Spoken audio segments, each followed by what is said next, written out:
कानी बहू। किशोरी लाल जी के बेटे राघव की शादी की बात जगह जगह चल रही थी, लेकिन किशोरी लाल जी को कोई लड़की पसंद ही नहीं आती थी। और उसकी एक ही वजह थी, किशोरी लाल जी का लालची होना। उनको लड़की वालों से मोटा दहेज चाहिए था और इसी चक्कर में एक दिन वो एक बहुत पैसे वाले के घर अपने बेटे का रिश्ता लेकर पहुंचे। उस आदमी का नाम था ओम प्रकाश। देखिए किशोरी लाल जी, मेरी एक ही बेटी है और मेरी सारी संपत्ति जायदाद सब कुछ मेरी बेटी नैना का ही है। पापा, नाम से लगता है बहुत खूबसूरत होगी। कितना अच्छा नाम है ना, नैना। ओ, वैसे बात तो सही है आपकी। अब इतना पैसा है, जमीन जायदाद है, इकलौती बेटी, आप भी क्या करेंगे? सब कुछ उसे ही देंगे ना। बिल्कुल ठीक पहचाना आपने। बस बेटी की शादी और सारी जायदाद उसके नाम। पापा, बिना देखे हाँ कर दीजिए ना। इतना अच्छा रिश्ता फिर कहाँ मिलेगा? माला माल हो जाएंगे हम। मैं अपनी बेटी को बुलाता हूँ। अरे नहीं नहीं नहीं नहीं, आपकी बेटी का नाम नैना है, सुनकर ही लगता है बहुत सुंदर होगी। रहने दीजिए अंकल, मैं तो आपकी बेटी के नाम से ही इतना खुश हो गया हूँ कि उसे बिना देखे शादी करने को तैयार हूँ। अब तो मैं उसका चेहरा सीधे शादी के बाद ही देखूंगा। और इस तरह राघव नैना का चेहरा नहीं देखता और उससे शादी कर लेता है।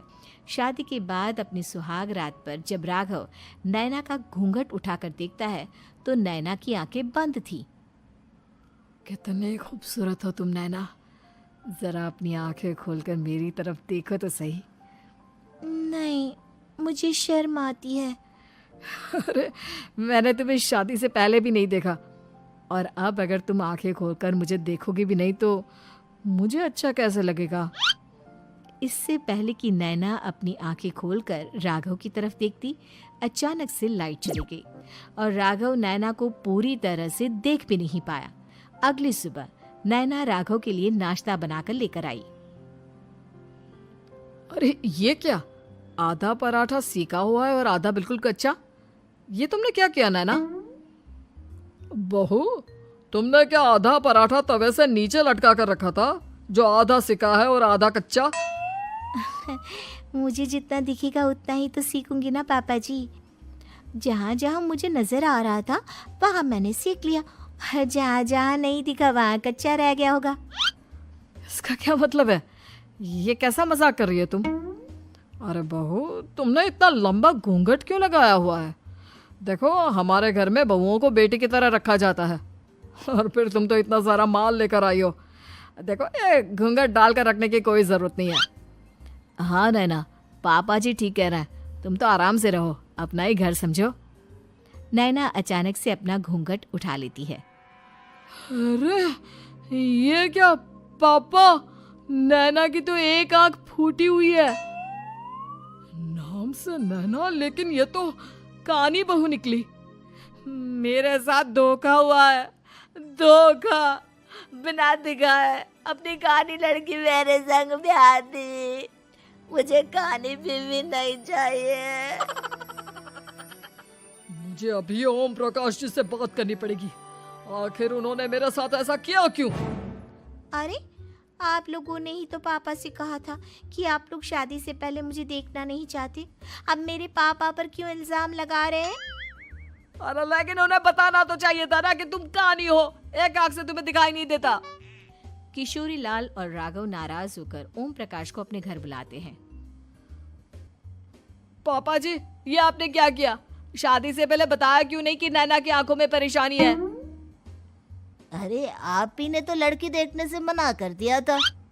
और लेकिन आप बता तो सकते थे। आपको तो हमारी बेटी की प्रॉपर्टी चाहिए थी, वो भी पूरी की पूरी। अब क्या हुआ अगर उसे आधा दिखाई देता है? प्रॉपर्टी तो आपको पूरी मिल गई ना। अरे ये क्या बात हुई? मेरी शादी प्रॉपर्टी से नहीं, आपकी बेटी से हुई है। अब ये तो पहले सोचना चाहिए था, तब तो मेरी प्रॉपर्टी देखकर तुम्हारी जुबान लप लपा रही थी। लेकिन मैं कानी लड़की को अपनी बीवी बनाकर नहीं रख सकता। पापा, कुछ करिए ना आप। हाँ, करता हूँ। देखिए ओम प्रकाश जी, आप हमारे साथ ऐसा नहीं कर सकते। और तुम देखो, अगर तुमने मेरी बेटी से शादी तोड़ी ना, तो जो भी प्रॉपर्टी मैंने तुम्हें दी है वो तो पूरी की पूरी वापस ले ही लूँगा, और आधी प्रॉपर्टी तुम्हारी भी लूँगा। अरे मेरी आधी प्रॉपर्टी भला क्यों लेंगे आप? इसलिए क्योंकि मेरी बेटी को आधा नजर आता है और उसकी नज़र अभी तक तुम्हारी आधी जायदाद पर ही पड़ी है। अब तुम उसे घर से निकालोगे तो कुछ तो लेकर जाएगी ना। और अगर हम आपकी बेटी को अपने घर की बहू बना कर रखे तो? तो तुम्हारी पूरी प्रॉपर्टी तुम्हारी ही रहेगी, और जो मैंने तुम्हें दिया है ना, उसमें से बस मैं आधा लेकर जाऊंगा। अरे लेकिन अब आप अपनी दी हुई प्रॉपर्टी में से आधी वापस क्यों लेकर जाएंगे? अगर मैं आपकी बेटी को अपनी पत्नी बनाकर रखने को तैयार हूं तो? इसलिए ताकि भविष्य में अगर तुम मेरी बेटी को धोखा दो तो उसके पास कुछ तो रहे जो पति का हो। वैसे मेरे पास तो बहुत कुछ है, लेकिन अपने पति की कोई निशानी तो उसके पास होनी चाहिए ना। अब अगर तुमने मेरी बेटी को कानी कहा तो तुम्हें प्रॉपर्टी भी कानी ही मिलेगी, पूरी नहीं। जमाए राजा। किशोरी लाल और राघव समझ चुके थे कि वो बुरी तरह फंस चुके हैं और अब उनके पास वहां से निकलने का कोई चारा नहीं है। अब समझ में आया ना, लालच बुरी बला होती है। एक तो तुम्हें प्रॉपर्टी मिली, ऊपर से बीवी मिली, उसमें तुम्हें नखरे भी दिखाने हैं। आए बड़े, चुपचाप बैठो दोनों। कुछ दिनों के बाद नैना राघव की कार लेकर बाजार घूमने निकलती है और जब कार लेकर वापस आती है, ये क्या? एक तरफ से मेरी गाड़ी पूरी खराब हो चुकी है। लगता है तुमने मेरी गाड़ी को किसी दूसरी गाड़ी के साथ एक्सीडेंट किया है। अरे अरे कितना बड़ा नुकसान कर दिया तुमने बहू। वो क्या है ना पापा जी, मुझे एक आंख से दिखाई नहीं दे रहा था, सामने से गाड़ी आ रही थी। मुझे तो सिर्फ आधा ही दिखाई दिया और वो गाड़ी मेरी कार से रगड़ते हुए निकल गई। अब मैं क्या करूं बताओ? आप इसे ठीक कराने के पैसे कौन देगा? तुम्हारे पापा? तुमने मुझसे इस तरह से बात की? अभी रुको। नैना राघव की शिकायत ओम प्रकाश को कर देती है।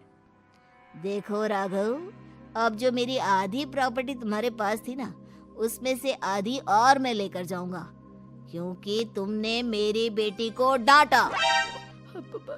अरे नहीं नहीं पापा जी, गलती हो गई, माफ कर दो। गलती की तो कोई गुंजाइश ही नहीं। अगली बार मेरी बेटी को डांटा तो बची हुई आधी में से आधी और ले जाऊंगा। लालच के चक्कर में हम दोनों ने बहुत बड़ी गलती कर दी बेटा। एक तो तुम्हें कानी बहू मिली और ऊपर से जो माल मिला वो भी काना। इस तरह राघव की हर एक गलती पर ओम प्रकाश उसकी प्रॉपर्टी का आधा आधा हिस्सा लेकर अपना सारा माल वापस ले गया और राघव को कानी बीवी से काम चलाना पड़ा। भाई लालच वाकई में बुरी बला है।